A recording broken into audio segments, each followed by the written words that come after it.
Free agency is here, and Jets fans, get ready because I have some good news. So, let's get fired up.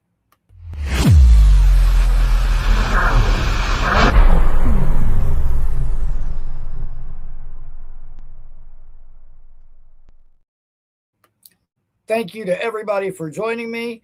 While you're here, please subscribe to the channel and hit that like button as hard as you can.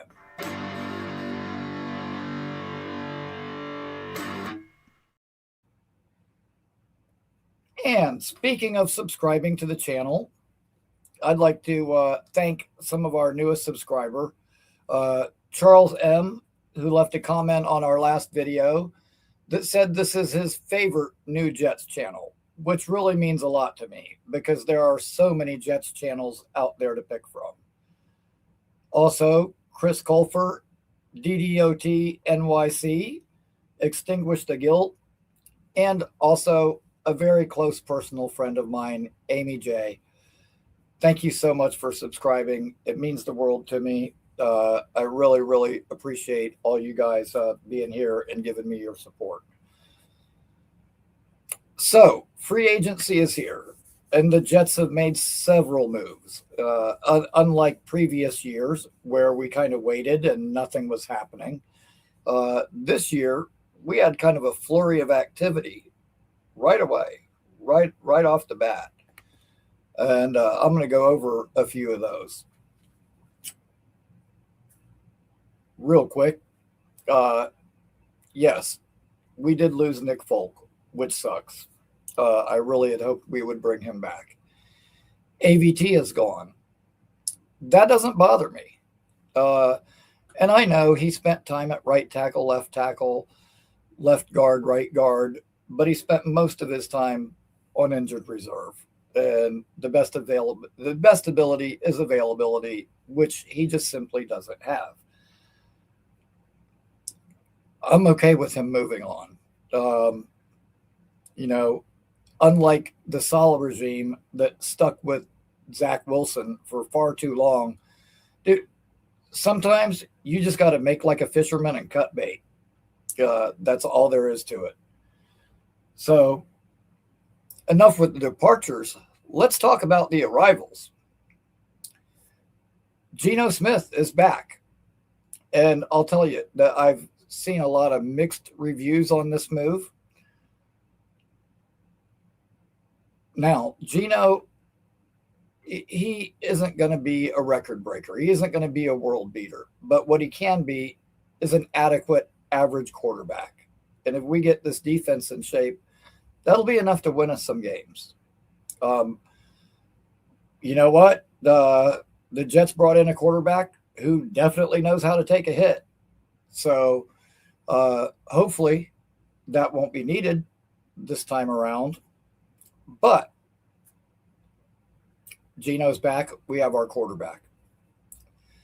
You guys know I was a big, fan of Malik Willis going into this process. That's the guy I wanted. He decided to sign with our division rival, the Miami Dolphins. So I am no longer a fan of his. I can't wait for our guys to decleat that guy. Malik Willis, we're going to break you.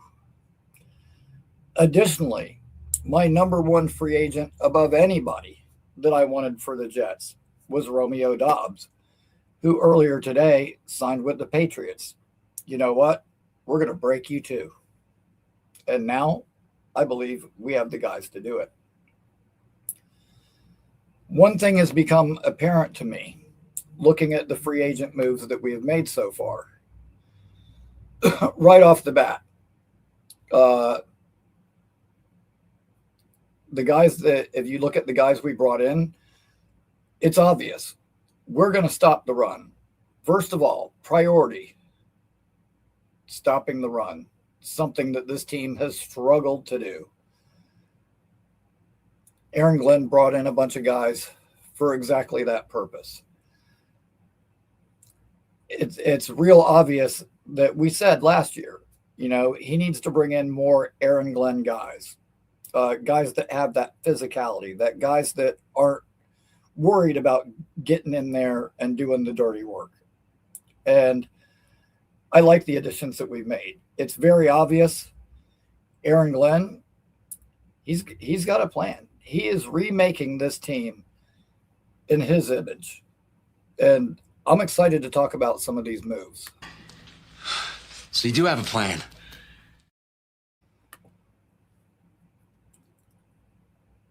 We'll start with Joseph Osai. He's going to be a rotational guy. Add to that defensive line. Add some depth. Much needed. We also signed David Onyemata, who last year was ranked 8th in run stop defense. Top 10. Not too shabby. Now, these are not a bunch of household names, but they're important role players for what Glenn is trying to accomplish. Also, we signed Kingsley Enagbare from the Green Bay Packers. Outside linebacker. There's our pass rush depth that we have needed, adding to that room. Also, and most importantly, that is our Michael Clements replacement. Michael Clements is gone. He is finally off of our roster, and we will not have to watch any of his foolishness moving forward. For that reason and that reason alone, that's a great addition. And yes, Rick Kent, $22.5 million per year. They way overpaid for Dobbs. If that's what it was going to take to bring him here, I'm glad we didn't do it. But I think we've added some nice depth pieces, both to the pass rush and the defensive line. And if you look at the additions we've made, whether it be Joseph Osai, Sweat that we just traded for, like, we've got some big bodies up front. We may have one of the biggest / heaviest defensive lines in the entire league after the additions that we've made. So it's real apparent that they're putting an emphasis on stopping the run. And we need to. Teams have been able to gash us repeatedly over the last few seasons. And it looks like that may finally, mercifully, be coming to an end. Other additions that we made, Minkah Fitzpatrick. This one to me, it's a great move, but it was a head scratcher when I first saw it. I'm thinking, this is a division rival, and they're trading him away for nothing, like a late round pick swap. So we give them a 6 and they give us Minkah Fitzpatrick and a 7. Like, the first thing that came to my mind when I saw that news, I was asking myself, is he injured? Do they know something that we don't? Like, it's very rare to see teams trade players, in particular good players, to a division rival. That usually just does not happen. However, it did happen. We got Minkah Fitzpatrick. And dude, he's a baller. He's going to make that back end better right from day one.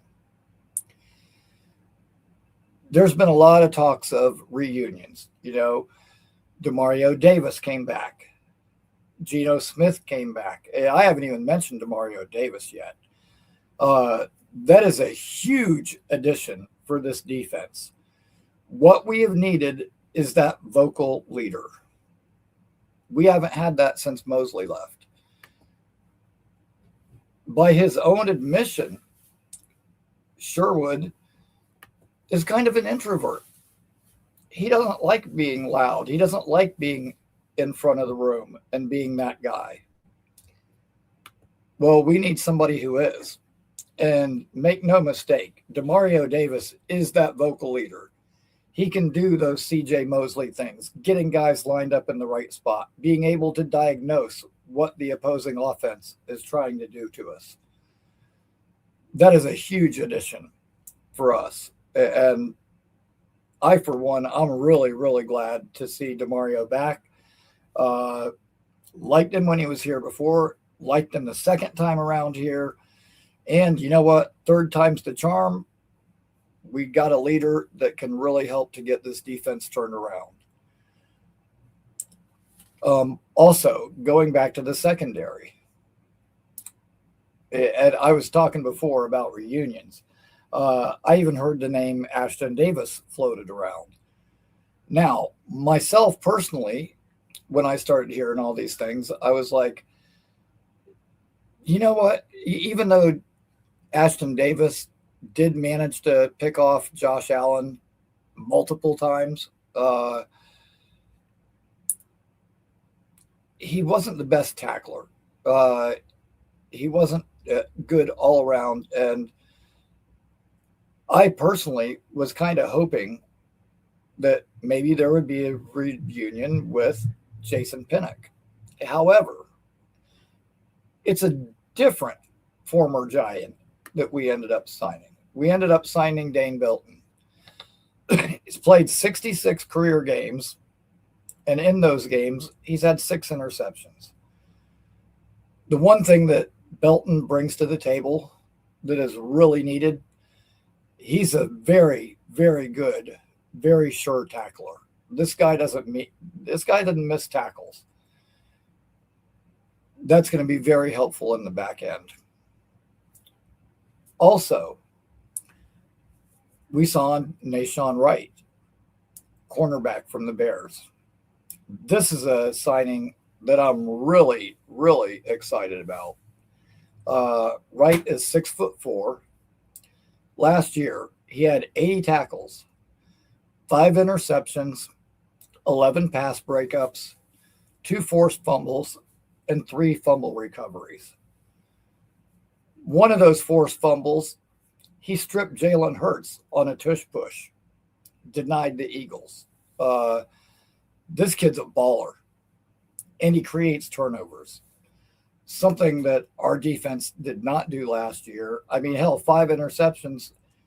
We didn't have any, which is still mind-boggling to me. It's crazy to me that we went an entire season without a pick. Now, there should have been some. Tony Adams prevented 2 of them that I can think of. He cost Stiggers a pick, and he cost Thomas a pick running into him. Tony Adams mercifully is gone, and Belton has taken his place. So a lot of the guys that we've complained about the last couple of years, Tony Adams, Michael Clements, they're gone. They're not here anymore. So I'm looking forward to this. I'm looking forward to seeing how we turn this thing around. Now, we do still have some holes to fill, but we're not done yet. With AVT and John Simpson both departing, we have a hole at guard. Now, personally, if we are to solve that in free agency, I really like Wyatt Teller, Browns guard, who's a free agent right now, former Pro Bowl player, which that doesn't really mean that much to me. Like anytime people say like, oh, he's a Pro Bowl player, like that used to mean something. Like, and if you were to tell me like, oh, this guy's an all pro, that means something. A Pro Bowl player. Okay. So like fans and people voted for this guy to what? Go and participate in some kind of competition that looks like it should be on Nickelodeon or something. Like the Pro Bowl really doesn't mean anything. Like, I guess they do technically still have a flag football game, which that's just embarrassing. Like, that's a terrible idea. I get it. they don't want those guys going out there and getting hit and getting hurt in a game that doesn't mean anything. But it ain't any fun for us fans to watch. I've got to admit, like since they stopped having an actual game, I don't even watch the Pro Bowl anymore. I have no interest in it. But I'll tell you what, I am excited about a lot of these moves. I'm looking forward to what comes next. You know what? I have a feeling good times are ahead of us. And I'll tell you what, today's been a rough day. And just prior to the show, I received some kind of bad news, and I had to kind of get my mind right. But I'll tell you what, man, I am really glad to be here talking to all you guys and actually having something good to talk about for a change. With that said, let me go ahead and real quick, every single caller that calls in this month will get entered into our March giveaway, which we are giving away a kick-ass Flaming Skull Jets jacket. That thing's dope. I would buy that. I'm sure you guys could all picture me buying that and wearing that. And here's our show schedule for March. But that being said, let me bring on our first caller, who is now entered into that contest. Tommy, what's up, buddy? You there? There you are. Ricky, what's up, brother? What's happening, man? How you doing? Good. How are you, man? Good, man. Good. I didn't think I'd be the first caller. Hey, man, you're here. Did you get your T-shirt that you won in the mail? Not yet. Did you send it? Yeah. I thought it said it got delivered this morning. I could be wrong. I'll have to go back and look. I looked at my mail this morning. I no mail is good mail unless it's good mail. Unless it's like good mail coming. I reach out my mailbox. I went to it this morning, but I'll check it out as soon as I get done with the call. I'll check it out. Yeah. Hopefully I didn't misspeak there. I could swear I thought it said that was like this afternoon sometime though. But at any rate, what's up, man? Like, how do you feel about the moves we made so far? Ricky, I'm sorry about that. I just dropped a piece of salmon and that cost like $8. I'm definitely not losing that. I'm not losing that salmon. But man, I feel really good. I really feel good about the defensive picks, man. Especially like getting rid of JJ and what we're trying to do, getting Swift, and that we're transitioning into this 3-4. Like, I really like the guy from the Bengals, Ossi, Ossi, and the guy from Green Bay. I know the guy from Green Bay might only be a special teamer because like he's a little bit weaker in the position, whatever you want to call it. But they're both 25 years old, man. They were both like a second-round pick and a fifth-round pick, and they're only like been 3 years in the league. I love it. I love what Muji's doing right now. And Fitzpatrick, man, that was a blessing in disguise, like right there. That with Fitzpatrick, I wanted him from the day he started with Miami. Right. I know he moved to Pittsburgh and came back to Miami and fell off a little bit, but Ricky, I wanted him from the day he got drafted on Miami. He was a monster. Yeah, this has been a good free agency, and I'll tell you what, man, this is exactly what we needed. Get rid of some of these guys that were just moping around that didn't want to be here. I loved Quincy, his energy, his enthusiasm, but man, it seemed like for all the progress he made learning from Mosley after Mosley left, he regressed. And it was like Quincy when he first got here, over pursuing, terrible in coverage. I mean, he just fell off, and it became very apparent over time that Mosley was the brains of that operation. And you know what? All those mopey guys that didn't want to be here, good riddance, man. There's the door. Aaron Glenn is remaking this roster in his image. He's bringing in guys that fit his system so he can run the defense that he wants to. And you know what? We're replacing quitters with hitters. So fuck yeah. Let's But go, Ricky, Jets. hold on, Ricky. One question though. Don't you think if they would have put Quincy and I'm not talking about Quentin. I'm not talking about Quentin, who got traded to the Cowboys. I'm talking about Quincy, who got traded to the Browns, right? Quincy, the linebacker.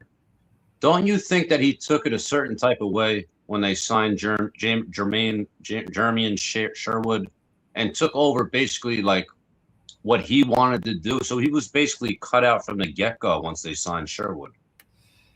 Well, you know what? I think there's a lot that goes into that. There was the Sherwood deal, but apparently the previous regime had promised Quincy that he would have a contract coming, but then they all got fired in the season. So that promise never came around. And then he sees his teammate get paid and he didn't. So there was maybe some bad blood there. And then his brother gets traded. And there was a lot that went into it. But you know what? You're a grown man. You're a grown ass man. It's a sport, but it's a business, man. You know, you signed a contract, you put your name on it. So you got to fulfill your contract. You know what? So what? You don't like your job anymore. You don't like the place you work. Boo hoo. Join the rest of us, dude. You know what? Pay me what they're paying him. I'll go to a shitty workplace every day with a smile on my face. So I'm not shedding any tears or losing any sleep because the millionaire's having a tough time. Ricky, that's the whole thing. That's the whole thing with them, like with Brees bitching about making 11 or whatever he's making. I don't know if he's making paid 11 guaranteed or 14 guaranteed $1 million, and he's throwing on social media, talking back to the fans. Like, I wish I had 1 million of your 13, 11 million. Like, these players are acting like as if, like, I understand you risk your life out there on the field every single day. I get it. Okay. But Brees is making 11. I don't know if it's 11 or 14, whatever the contract is. You're guaranteed over $10 million for the rest of your life. Your family is already set. Now, all you got to do is go out and ball out, and you can get generational money. Like, you could be multi-million, but all you got to do is play and shut the F up. And he don't want to do that.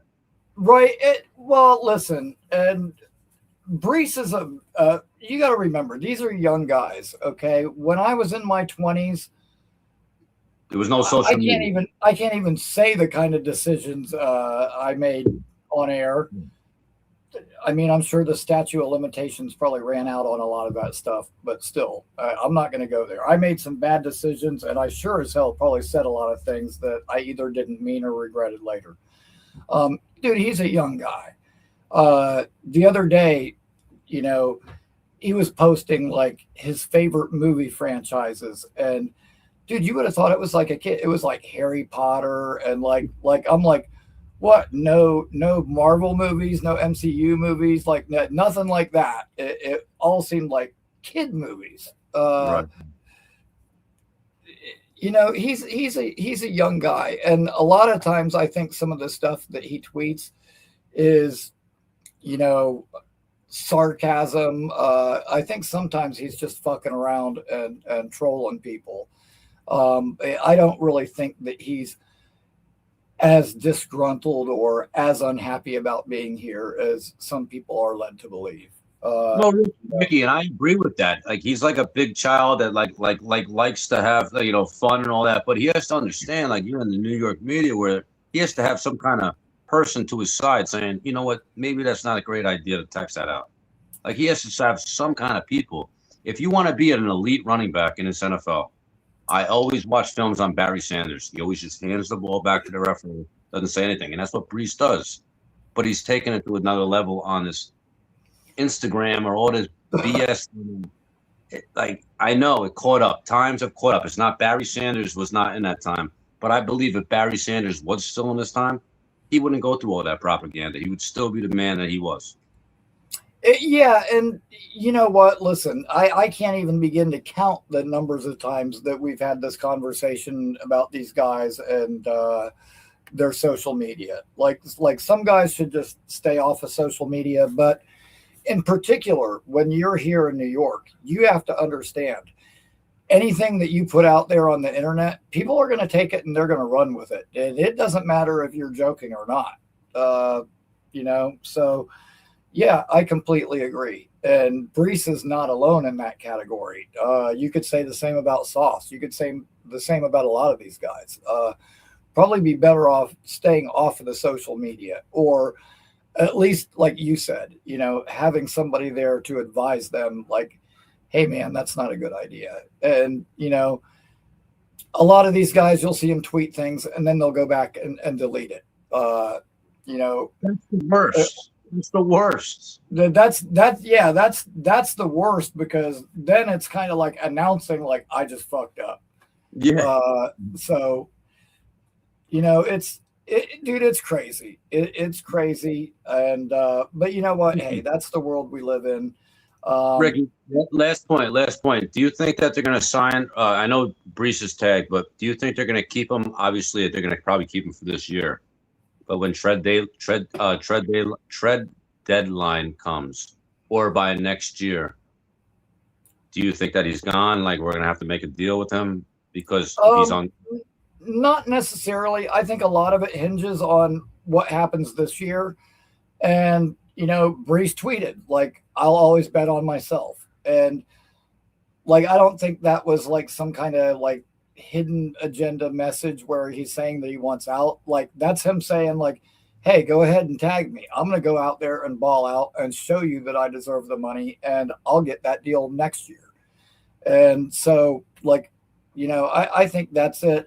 I don't anticipate him getting traded or moved or anything this season, at least. Personally, I think he's in their long-term plans, but like I said, a lot of it is going to hinge on how he does this year. That's what I'm saying, Ricky. What if he balls out and goes for 2,000 yards rushing? Are they going to re-sign him? Hell yeah,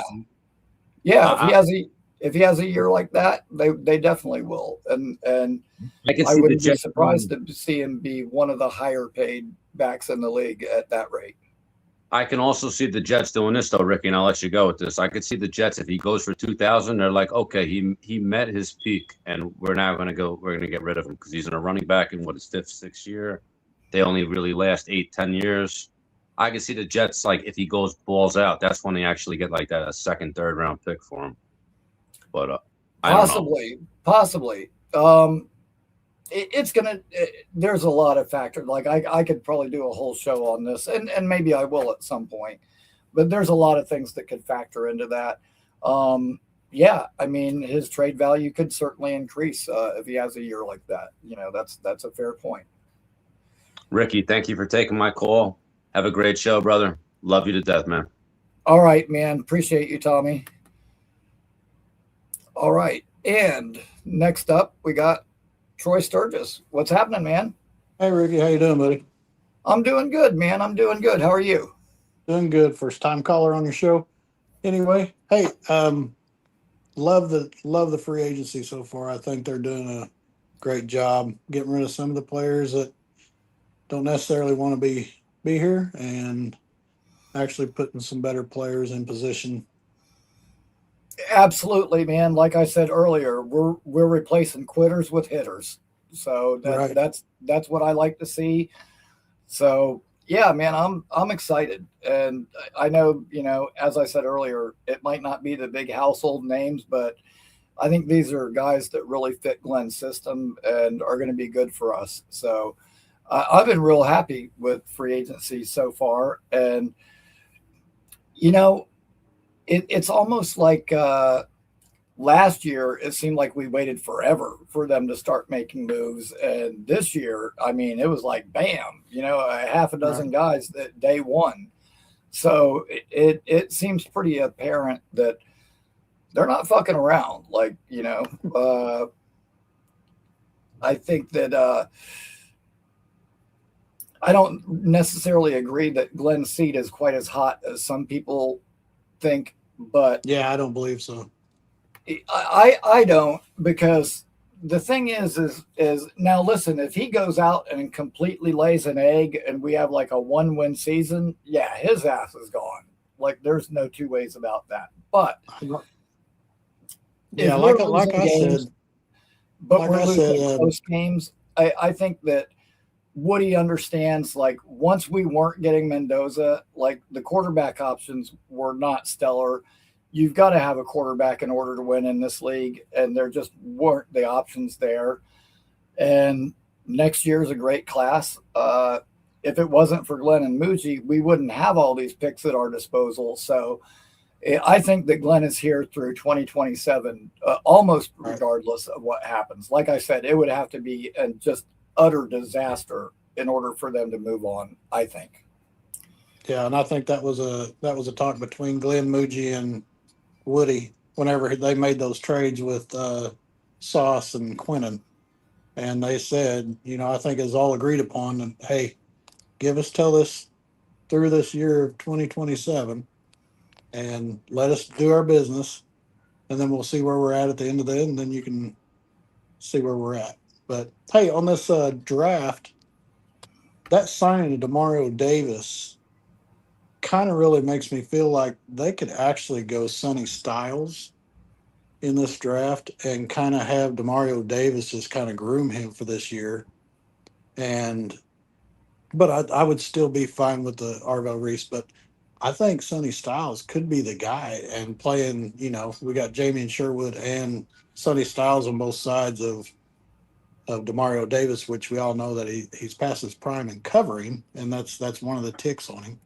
But I think Sonny Styles right now I would honestly prefer that pick, because once Demario Davis leaves out of this contract, which I think it's probably a 1 year and he's going to retire type thing. But, it could be. I mean, if he balls out this year and has over 100 and some tackles again, so be it. Then we got Sonny Styles, Demario Davis, and Yeah, I mean it's only a 2-year deal to begin with, so right. I mean I could see him playing that deal out and then retiring. But dude, I'm with you. I kind of said that this morning. Like I'm like, you know what, Styles could be the guy now, and you know what, who knows? Maybe trade deadline rolls around and Saleh or Ulbrich or somebody comes calling and we can move Sherwood and move that contract. That would be awesome. But I wouldn't be against that whatsoever. I'm a huge Sonny Styles fan. I would love that pick. But dude, I just want some ballers. Exactly. That's it. You could give me Styles or Reese at 2. I'll be okay. We get to 16. If we haven't filled guard yet, I'll take Ione. If not, I'll take Dylan Thiedemann. I just want some ballers. Yeah, and that's what I was getting ready to say. I think 16, that would probably be where we get our guard. Yep. Unless they fill it in the draft or in the free agency. I could see them taking a shot at him if he falls. And then you could always still get Basantis or Pregnon or a good guard, at 33 probably. Who's left out there in free agency right now as a guard? You've got a couple of guys. The one that I like the most is Wyatt Teller, former Pro Bowl guard from the Browns, is still out there. That's the guy that personally I hope they sign. I've been talking about him for a couple of weeks. Jake Asman mentioned him earlier today on his show.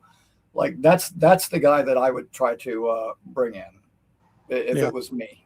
But we'll see. It's been a busy free agency so far right off the bat, and I don't think they're done yet. So, like I said, the good thing is no more Tony Adams, no more Michael Clements, and we're bringing in guys that fit the system, and it's going to be exciting to see where they go from here.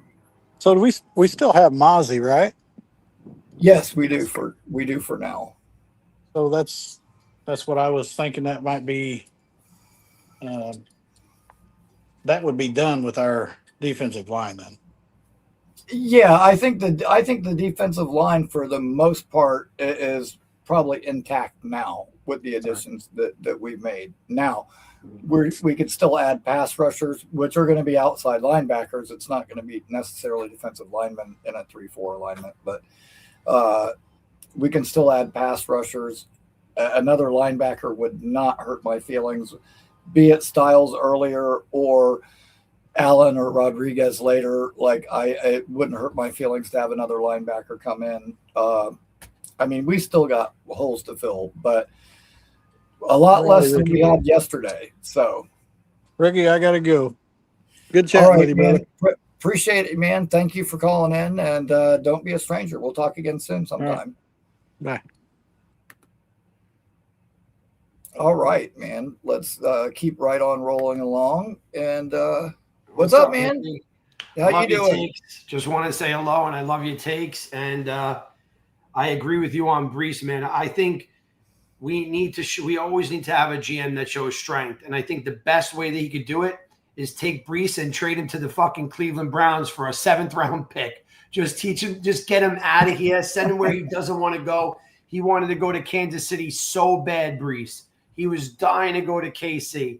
I'd like to send him to the worst possible team. If there was a team in Siberia, I would send him there, because this bullshit that he's been posting, I don't know if you're following all his posts, but there's a lot of like underlying stuff that he's saying that's really messed up.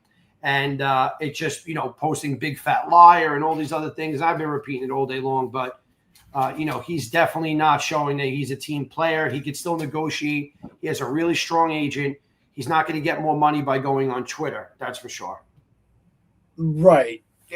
Yeah. I don't know. It's like I said earlier with him, I think some of it is sarcasm. I think sometimes he's just trolling people, but again, he's a young kid, and that's why you have an agent, though. Yeah, dude, he definitely could use an agent or an advisor, in his ear telling him like, dude, knock it off. That's not a good look. The next team that could potentially sign you is going to be reading these posts too. Yep, it's not a good look. And, similar to that is Mekhi Lemon, the USC wide receiver. Like, dude, I liked him, and it's one thing to be kind of cocky and have some swag, and it's another thing when you take it to the extreme. And I remember, like, during the season last year, like, how, like, most guys, whenever, whether it's the Hall of Fame speech or whatever, like, interview, they're going to the playoffs, where, like, people always say, like, first of all, I'd like to thank God, blah, blah, blah.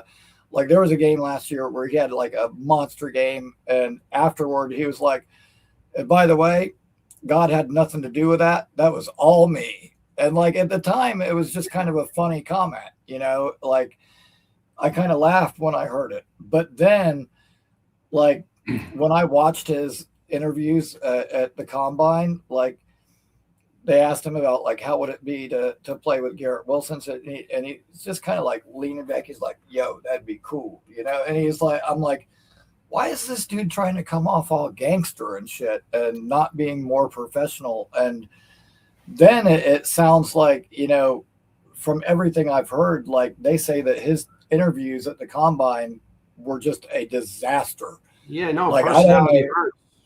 I don't know who is advising this kid, but he needs to fire their ass and get somebody different. And it really kind of started to give me pause. I was like, man, I like the player. Yeah, sure. But that attitude, like, that's something you got to be careful with. And I kind of liken this to recently, the Patriots got rid of Stephon Diggs and all his, baggage. And they're talking about signing A.J. Brown. And I'm like, and dude, I'm a big A.J. Brown fan. To me, he's a top 3 receiver in this league, and he actually has the numbers to back it up. However, I'm like, you know what? That would be awesome because they're getting rid of Diggs to bring in the one guy that could possibly be even a bigger pain in the ass and a bigger distraction if things go wrong. Yeah. Which I have a feeling they will. Like, Well, you're investing in these guys, right? You're investing in them. You have to worry about them on and off the field. So it's a big investment. What they're going to do, you're investing in a guy that ends up in some trouble. It is what it is. But look, Lemon's a great talent. I don't know his personality. Definitely, probably got some people the wrong way. Who knows? Maybe that makes him drop to us, and we say, hey, look, we could reel this guy in. We don't know, but I just feel that we don't need any negativity in the locker room. We're trying to build a new team. All these fans are suffering. We need positivity, and Brees is one of those guys that I love him as a player. Don't get me wrong. I love seeing him run and stuff, and did they use him the right way? No, they definitely didn't, but I just am completely against Brees. I just can't take him posting the stuff that he's doing. I'm watching it all the time, and sometimes he's saying stuff that not everybody picks up on, but it's some really underhanded shit. So I just don't think he's going to – I don't think he's going to be on the Jets. I just do not believe he will be on the Jets this year. I'm kind of in wait and see mode with that. I'm much more concerned with what he does on the field than off. But do you want him showing the way to the other new Jet players? Like if something goes wrong, just go on and stop posting about it. Look what they didn't do anything to Brees. Brees was fine about it. We had a lot of guys that we needed to get out of this locker room for different reasons.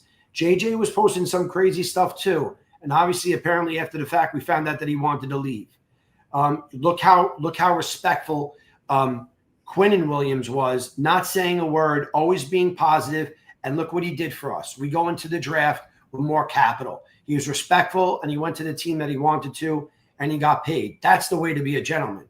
It's not the other way. I just don't believe that. Now, in all fairness, with that part of it,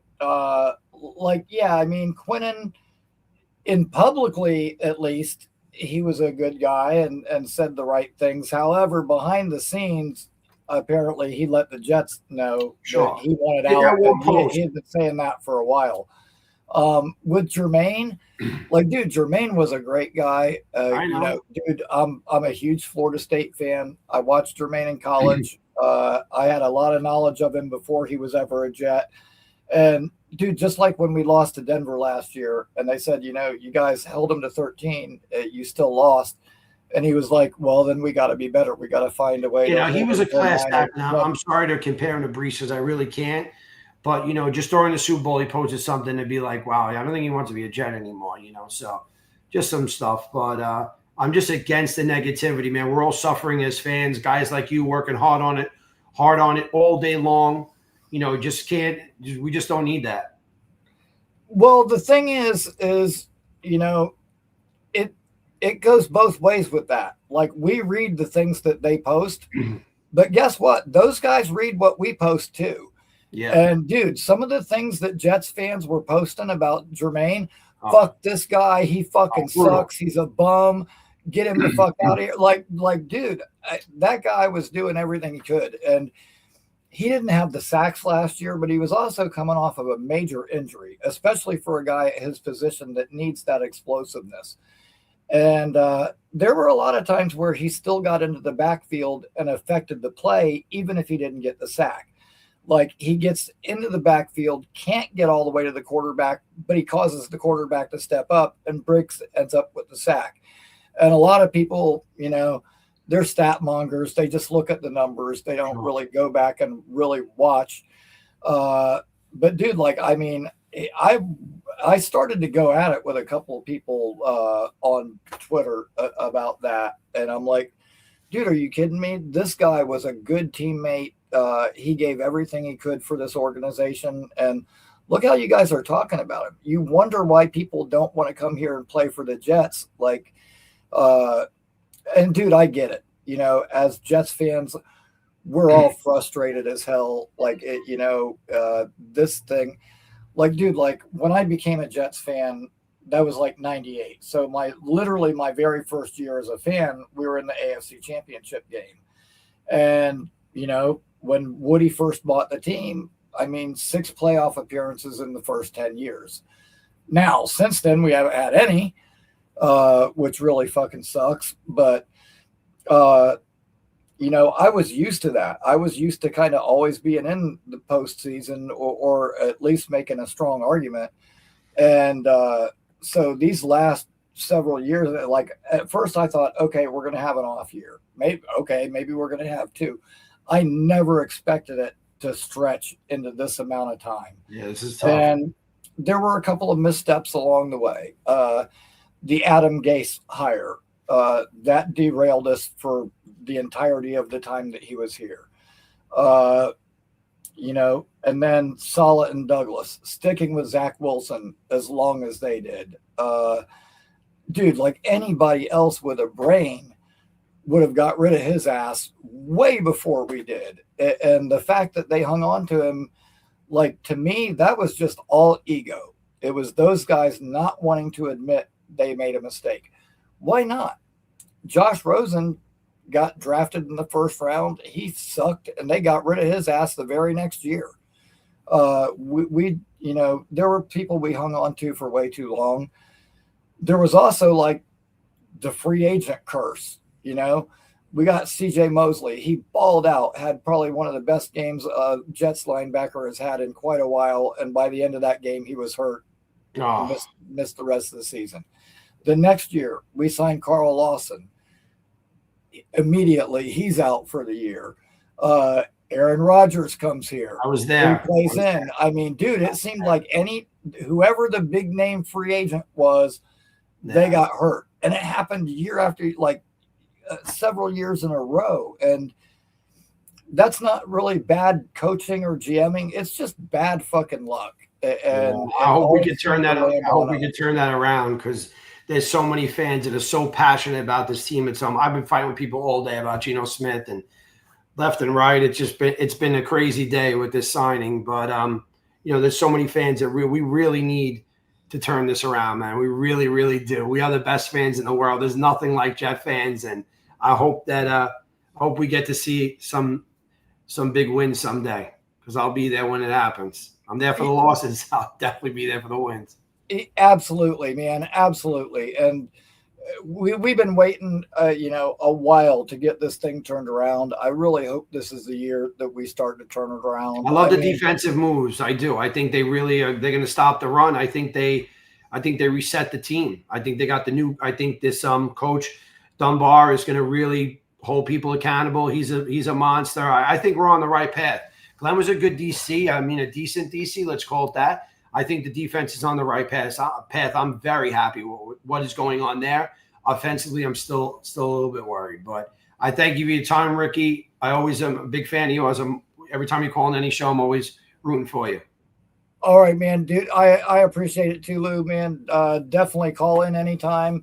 You got it, and yeah, man, just like Glenn says, hold on to that rope, because our time is coming. I really believe it.